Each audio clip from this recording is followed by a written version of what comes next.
बच्चों, एक दफ़ा का जिक्र है कि एक बहुत अमीर मोटा आदमी था। वो इतना अमीर था कि उसके महल की दीवारों में हीरे जवाहरात जड़े थे। उसके पास कीमती गाड़ियाँ थीं। दुख क्या होता है, परेशानी क्या होती है, उसको कोई पता न था। लोग उसे मोटा सेठ कहकर बुलाते थे।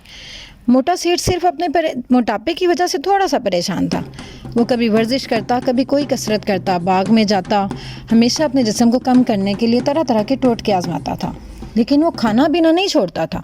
उसको केक, पेस्ट्रीज, बिस्किट्स बहुत ज़्यादा पसंद थे, जो दिन रात खाता था।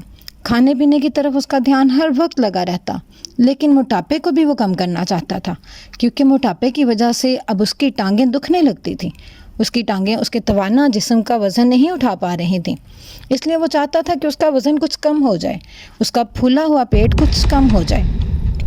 इस सब को सोचते सोचते उसने ये फ़ैसला किया कि मैं डॉक्टर्स के साथ रजू करता हूँ। इसी मसले को हल करने के लिए उसने डॉक्टर्स की एक टीम बुलाई। डॉक्टर्स की टीम को बुलाने का मकसद ये था कि वो कुछ उसको बताएं, कुछ दवाइयाँ दें जिसकी वजह से जिस्म कम हो जाए। और ऐसा ही हुआ। डॉक्टर्स ने अपने अपने जहन के मुताबिक उसको दवाई बताई। हर डॉक्टर ने उसको कोई ना कोई दवाई खाने के लिए बता दी, जो उसने मंगवा ली। और अब ये था कि उसका कमरा, उसका बेडरूम था, वो हॉस्पिटल का कमरा लगता था।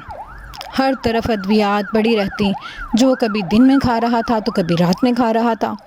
लेकिन उसका फ़ायदा कोई नहीं हो रहा था, बल्कि उसका जिस्म और ज़्यादा मोटा होता गया। अब तो उसका जिस्म इतना फूल गया कि उसको उसके पाँव भी ना नज़र आते थे। वो खड़ा होता तो उसके पाँव इतना दुखते कि उसके पेट का वज़न ना उठा पाते। अब वो ज़्यादातर बैठा रहता या लेटा रहता। अब एक डॉक्टर आया। ये डॉक्टर बहुत समझदार था। उस डॉक्टर ने उसको कहा कि मैं आपका मुआयना करता हूँ, लेकिन हल ये बताया को हो आप तो 1 माह बाद मर जाएंगे। मोटा सेठ ये सुन के बहुत परेशान हुआ और उसको कैद कर दिया।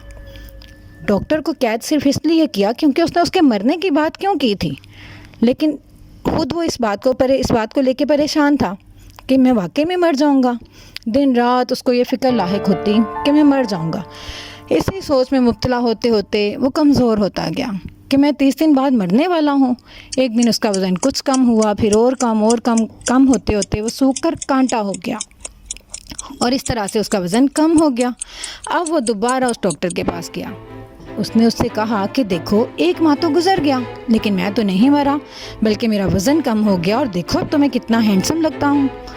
डॉक्टर ने उसको कहा, यही तो मैं आपको बताना चाहता था कि दुख, परेशानी ये ऐसी चीज़ें हैं जो इंसान का वज़न कम कर देती हैं। आपने तो कभी लोगों के दुखों को महसूस ही नहीं किया। आपको क्या पता कि कौन किस फिक्र में रह रहा है। बस यही वजह है कि आप बेतहाशा खाते पीते मोटे होते जाते थे। अब वो समझ चुका था कि मैं लोगों की मदद नहीं करता, मैं लोगों को नहीं देखता कि वो किन हालात में रह रहे हैं। मुझे तो सिर्फ अपनी अय्याशी की पड़ी है। इसी वजह से उसने ढेर सारा इनाम इकराम उस डॉक्टर को तो दिया और उससे ये वादा भी किया कि मैं अब लोगों के दुखों और परेशानियों का ख्याल रखूँगा और तकालीफ में उनकी मदद करूँगा। तो बच्चों, ये हमारे लिए सबक है कि हमें भी दूसरों का ख्याल रखना चाहिए। कहीं हमारे पास कोई दुख में मुब्तला तो नहीं है।